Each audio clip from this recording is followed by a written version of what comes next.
Anthony, welcome to the Art and Science of Sales. How are you today, man? I'm doing very well. Thank you for having me.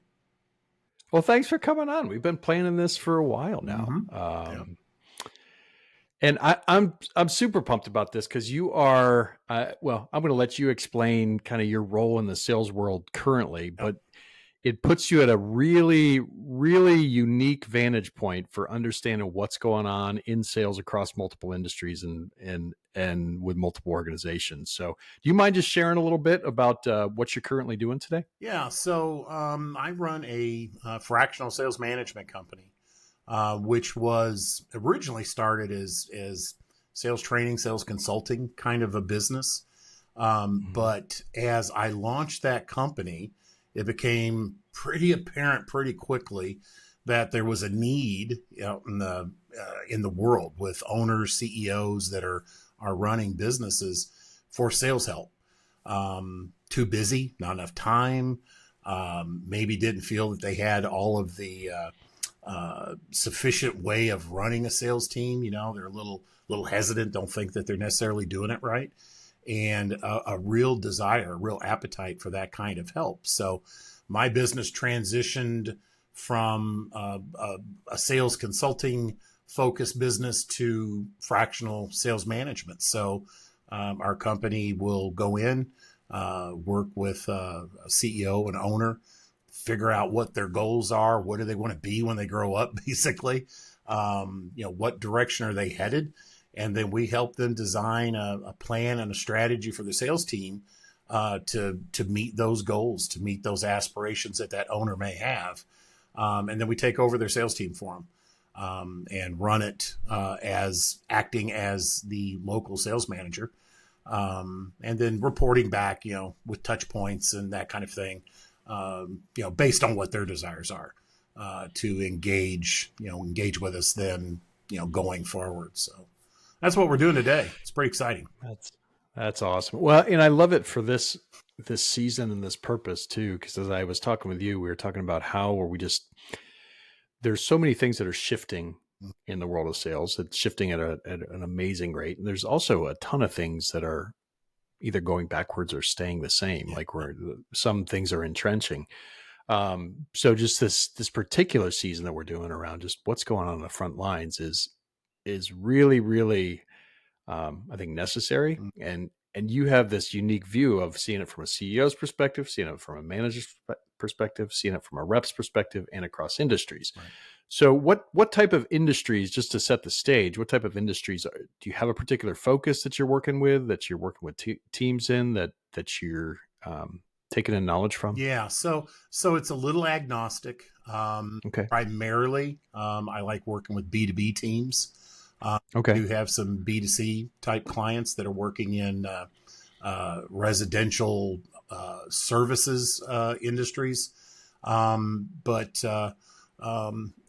yeah, primarily, I mean, so my background when I started in sales, actually, when I started all the way back at the beginning of my career, I came out of school as a mechanical engineer, and was working in quality assurance, was working in operations in manufacturing facilities, which actually was kind of an interesting place to start to cut my teeth because doing what I was doing, I was dealing with customers, but I was dealing with customers from the standpoint of issues that maybe we had with a product that we had manufactured.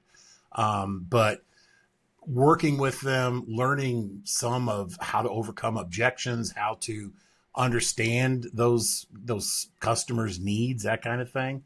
So I did that for, I don't know, first 10 years of my career.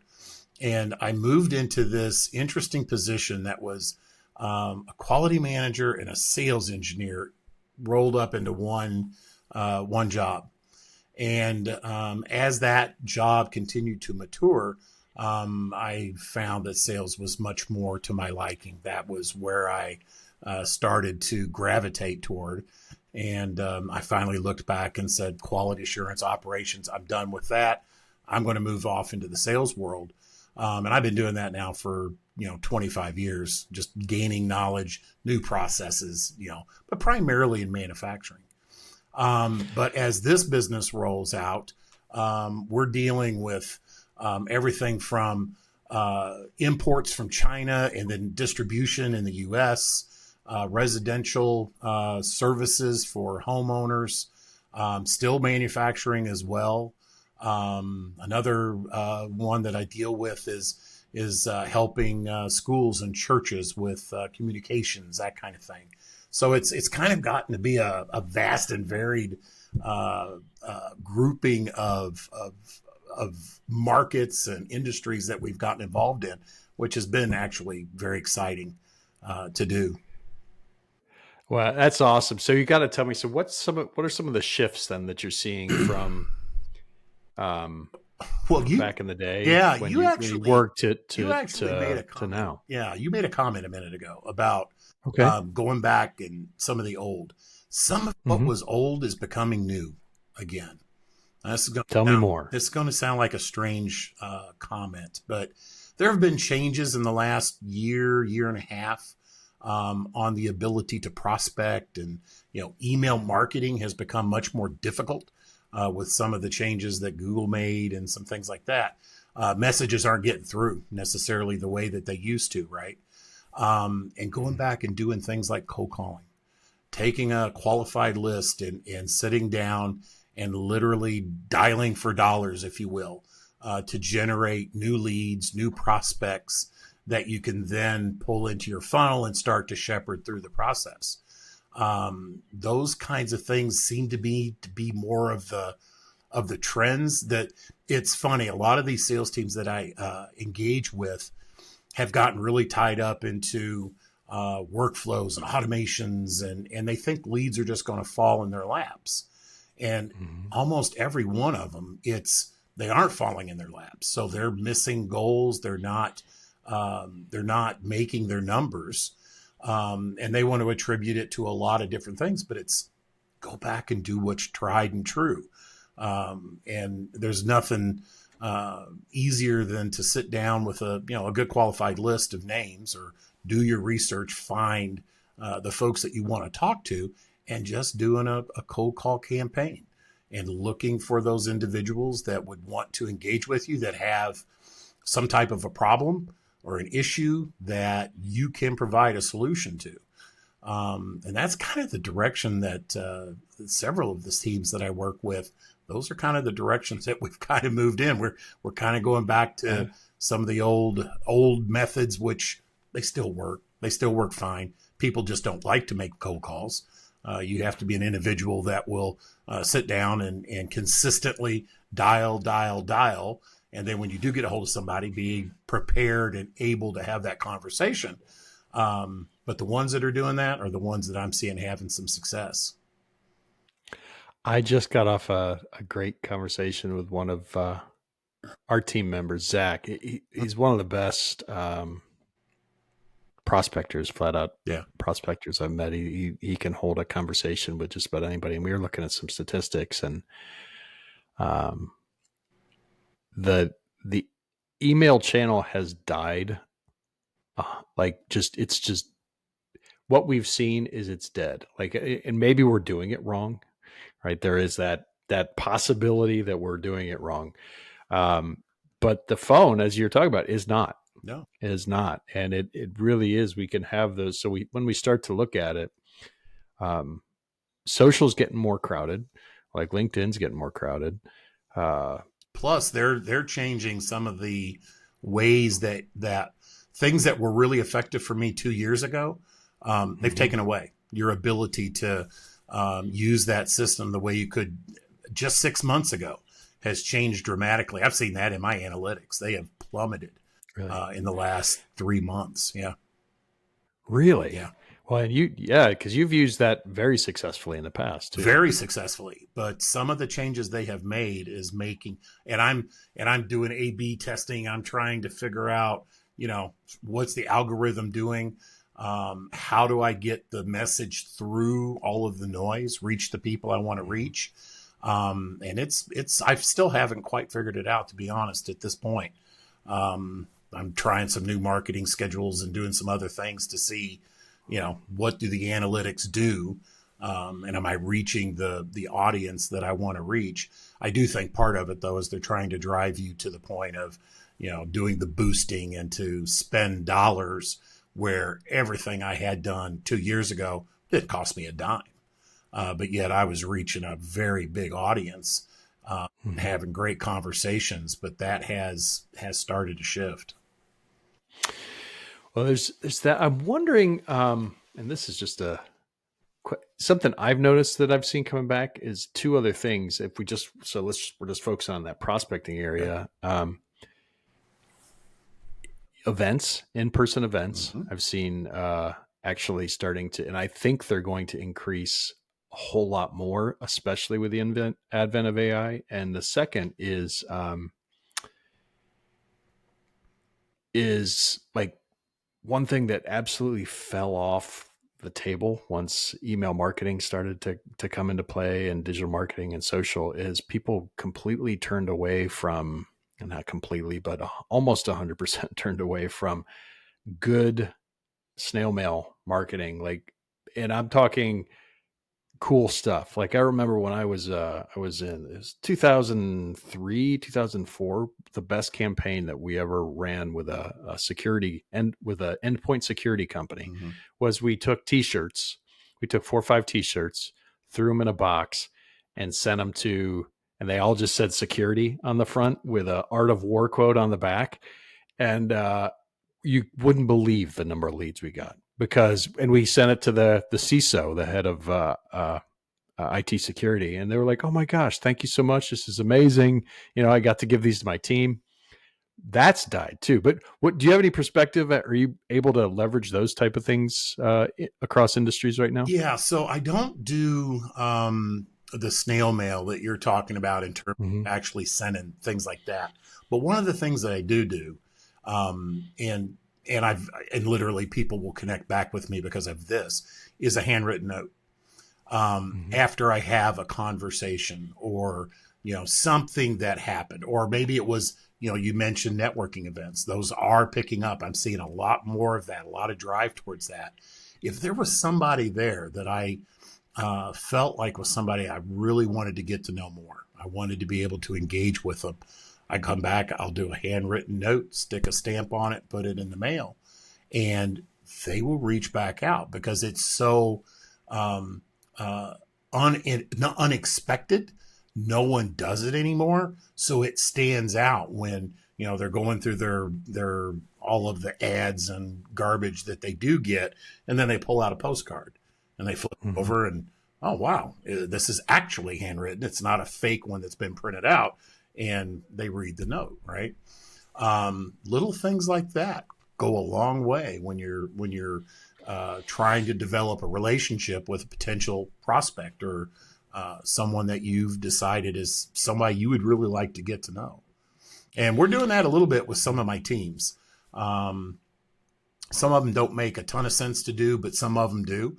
And those are things Yeah. that we're trying to implement with those teams. Just little follow ups, right? Just little notes. I'm thinking of you. I want you to think of me, and they are effective for sure. Yeah, it's interesting with the realm of.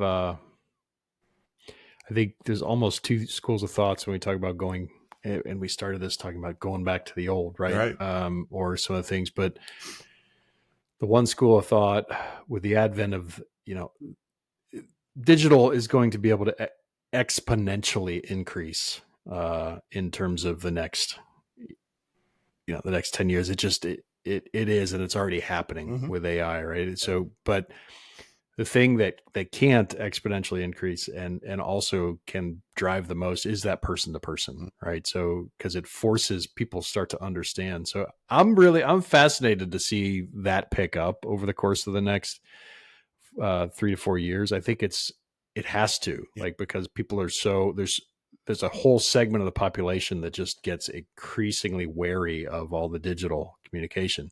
The other segment of the population is like, no, I want to get an AI call. Like I'd like to have that quick so I can tell, yeah, no, I don't want this, or yes, I do. And that's also fast. I don't think that's quite worked itself out yet. I don't think we have good tools to understand what's going to work. But um, I don't know. That's what I'm seeing. Are you seeing anything like that? Yeah, I mean, I see similar. I mean, humans are innately wired to be to want to be with one another, to interact in a personal way, to get to know one another. And that impersonality of AI bots calling, text messages that you can read. I mean, dang good and well Mm-hmm. that a person didn't generate that. That came out of some AI generator. I think there's a longing in the space, in the markets, to go back to a little bit of the way we used to do things, to develop an actual real relationship between a buyer and a seller, or just people in general. I think we've become, in the last 4 years, right? The whole thing in 2020, 2021 pushed us in this direction faster than I think we were ready to go. Right, the automations, all of those things rolled out really fast because sales teams and leaders and owners and CEOs thought that this was the way that we can keep the sales machine going. We can't meet in person, so we're going to embrace this technology and we're going to start using it all over the place. And I think the pendulum might have went just a little too far one direction. And I think it's actually on its way back the other, where people are craving that interpersonal connection with someone. But not to say, because some of my clients, we do email drips, we do text things, we do things with bots. And if you do it right and not overdo it, right, where that becomes your only channel that you are communicating with your clientele, it can be effective. But you got to be very thoughtful about how you implement those things. Don't just go willy-nilly. Every contact you get, you put in your CRM, you send them through a crazy workflow where they're getting dripped on every 2 days, and all these things are going on. Be really cognizant of what you're doing and think about the experience on the other end. Do you want to be a person that's receiving text messages constantly and AI phone calls and all those things? Think about how the human is going to react to that onslaught of information and those types of things. So. Well, so we've gone down that path. Let me take you down another path, Okay. Real quick, because you see, and this question may be like a several part question. I'll try my best not to do that, but if you look across all the organizations and industries that you're blessed to be a part of, right? Can you look at some of the characteristics of the top, when you look at the top growth-based CRMs that it's not CEO that you're working with, Mm-hmm. and also some characteristics of the top salesperson in that industry? I don't want to get specific in terms of names and that type of stuff, but if we're bringing it to what are the CEOs doing currently today of the companies that you're working with that are being really successful? What are their characteristics? And the salespeople that are just out there driving revenues for their company, what are they doing? And we could start at either end of the spectrum there. Yeah, well, let's start with the CEOs. So they have a very difficult job, and particularly when, I don't think I mentioned this at the beginning, but I tend to focus on the small, medium-sized businesses. That makes the most sense for the fractional type of service that we provide for sales management. Larger companies are going to have layers of sales managers and directors and all of that kind of thing. These organizations that we work with are usually a CEO trying to manage a sales team. Now, the ones that I see that are doing a really good job are process driven. They think about process. They look at data. I have one that I'm thinking of, on top of my head. I very much enjoy working with him, and he's a data guy, very much like me. I sit looking at spreadsheets and trying to understand what's going on within a sales organization, and he's real similar. And what I Mhm. find is that he is considerably more open to, especially if you can make the case, show the data. Here's what's going on within the sales organization, and they're willing to change and flex and do what needs to be done to try to make things better. Right? Do a little test here. Let's see what this does. What effect happens if we make this tweak? The ones that I find that are having more difficulty are the ones that are kind of the polar opposite of that. The ones that are just shooting from the hip, that aren't really trying to create the accountability, the responsibility. They probably don't have a good, robust sales process for the salespeople to be able to walk through. Now, you can still have shining stars in those environments. And what one thing you'll find about those salespeople is that they develop their own in the in a vacuum, in the absence of direction, in the absence of a process. They will develop one on their own. They will figure out a Mhm. way to make sure that they're achieving their quotas, getting their commissions, earning what they set out to do. And those are the ones that you see are being really successful. The others are the ones that are kind of like a fly in a jar, right, with the lid turned on, and they're just bouncing all over. They don't have any real rhyme or reason for what they're doing. They see something, they head that way, and then something else gets their attention, and they head this way. Um, the really successful ones have that process, and they'll drive something to ground, and then they drive something to ground, and they drive something to ground. Where the others tend to struggle a little bit. Every once in a while they get lucky, but they struggle. Now, going back to that organization where the CEO is really on top of his game, really thinking about it. The other thing that they do is that they realize they're not necessarily the end all be all. They're not necessarily the absolute expert at everything, and they're willing to look for help and to engage others that can bring in outside perspectives, that can bring in knowledge and information that maybe he doesn't or she doesn't have, right? And apply that to the organization. Those are the ones that tend to be more successful.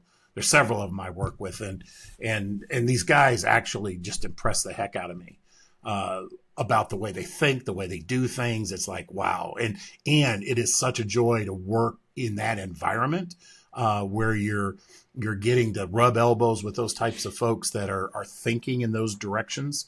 Very exciting. Salespeople in those organizations probably have a process they're supposed to be running. And if they are doing it and they're being held accountable and responsible to the things that they're supposed to be doing, they tend to be successful. Now, you're always going to find an issue here, an issue there. Some of these things could be personal. They could be, economically driven or whatever that's causing a salesperson an issue. But if you've got a really robust system management around those people, you can help identify that problem, whatever it is, and put some kind of corrective action in place. Figure out how to get them out of that slump, or the things that maybe they're doing that aren't productive. They're not working on revenue generating activities. They're just doing busy work around the office, filing papers, or doing things like that. So I just talked with another guy that was awesome, and it was interesting because when you talked about the characteristics of the good CEO, the characteristics of the good salesperson were very similar. What you they just are said there, they are a bit.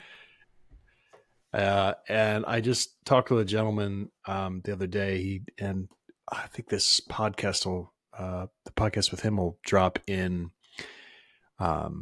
January, but he just released. He was a top performance sales executive.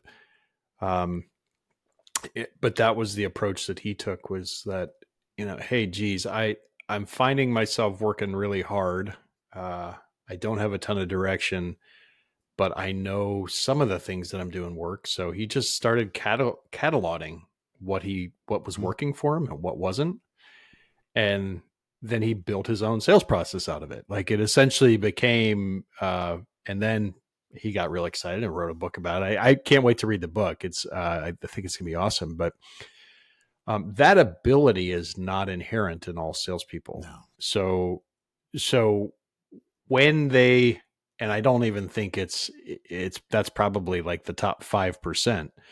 Um, how do you come into an organization, especially as a fractional, and help people understand like how they build that process, how they build it effectively, where there's gaps, and how do you institutionalize it? Yeah. Where, because it seems that's a big part of both the successful CEO and the successful salesperson from your standpoint. Yeah, and you're absolutely right. I mean, I in my early career, I had W-2 jobs where I'm selling something, but no direction really given to me. And I'm a process data kind of guy. That's how I look at the world, right? Others don't Mhm. necessarily look at the world that way, and that's great. We need folks that look and think those ways, the same as these process driven people that are a bit like me. But when you come into an organization like that, you've got, if there's a 6-man, 6-woman sales team, they're all going to have a different opinion. They're all going to look at it completely differently. And when I do come into an organization that doesn't have any kind of sales process, and that's 75% of the time, we're going to have to develop one. So that usually is an engagement with leadership, the owner, CEO, if there's other leaders that are part of that process. So part of that happens there, but part of it also happens with the salespeople, because exactly what you just said, they know the things that have worked for them. And we'll go through and we'll list all of those things out. We will categorize those things, and we will lay them into the steps that need to be implemented and develop the process internally. We all own it. This is our process. It isn't something that some dude came in and just dropped in our laps and said, now you're going to do it this way. That typically, I mean, it can work, but by developing it with the team, now they own it. Now it's theirs. They believe in that, right? This is the way we're doing things. We developed this and designed this, and so we believe in it much more. We'll take a hold of that and we will operate to it. So you take that sales process, you implement it into the CRM, so that process, your qualifying steps, each step through the process, all of those things are built into the CRM so that it helps guide them through that sales process.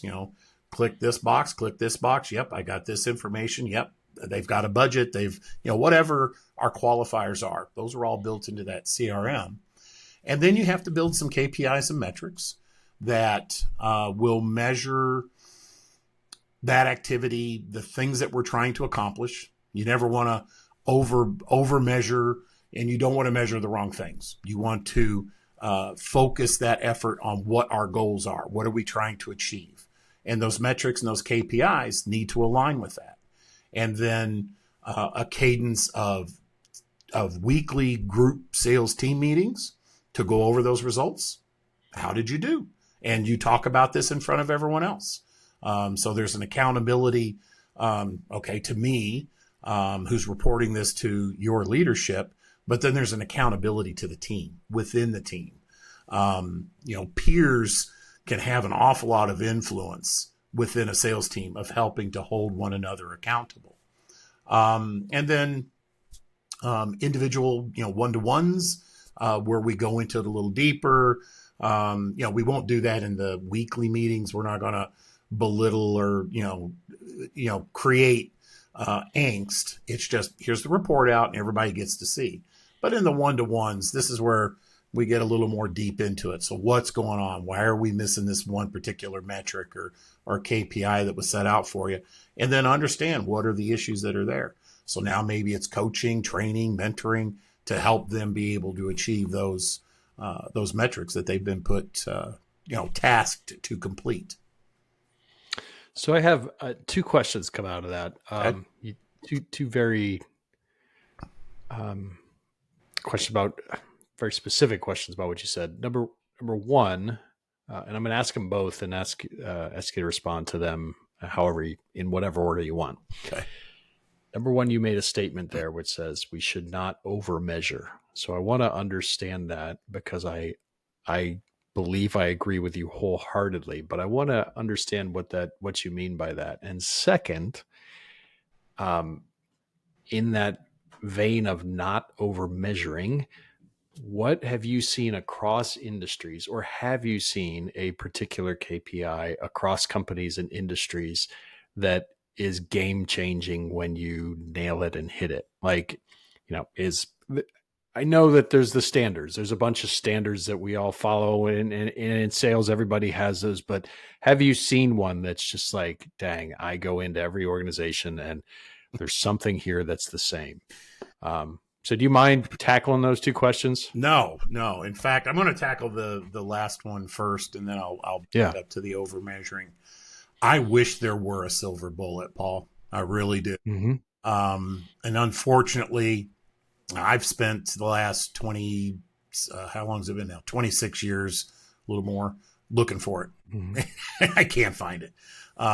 It is so specific to industry, to the clients that you have, that you need to be really thoughtful in those metrics and KPIs that you create, because the KPIs and metrics that I use in the distribution business that's importing and distributing in the U.S.